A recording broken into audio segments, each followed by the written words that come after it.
What functional food benefits are you seeing trending right now?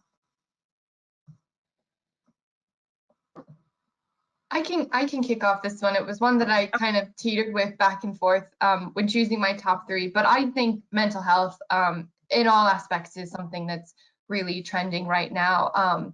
You know, I think if you're at home, our brains are doing different things. And I think that there's a lot of people right now interested in mental health. I think there's probably a lot of interest, or will be a lot of interest, in sort of eye health, not only from e-gamers, but you know, also from people who are maybe in front of screens a lot more than they used to be, you know, maybe used to interact a lot more in the office with, you know, with your colleagues, and now you have to interact through a screen, and what does that mean for your eye health? So I think regardless of if you're working out or not, you're going to be interested in mental health. But I think actually more specifically, if you were a performance athlete, or, you know, focused on performance and active, higher, if you look at the percentages of consumers who are active, they would rate mental well-being just as important as physical well-being, higher than, you know, the gen pop. So I think that mental performance everywhere is something that's a big trend right now.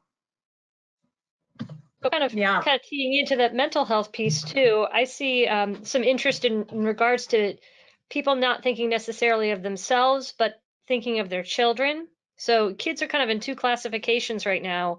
They're either 100% on their screen, probably 10x what they were a year ago.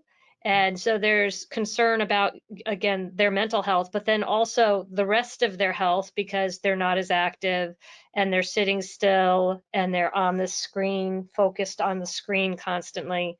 And then the other half is these kids who are going back, or hybrid versions. Sometimes they're the most exposed, right? They're the most vulnerable, and those may be the ones that we're concerned about, you know, silently bringing this back into our household. So also just their general health. What can we do to keep them healthy so that they don't bring something back home with them?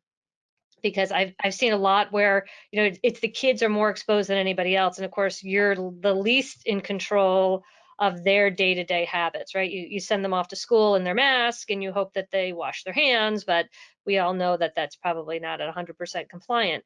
So both of those pieces I've seen where people are, you know, trying to protect their kids in one, and then protect them from the screen time as well, because that's definitely been a big shift right now. Yeah, I mean, I'll just add on the cognition, memory.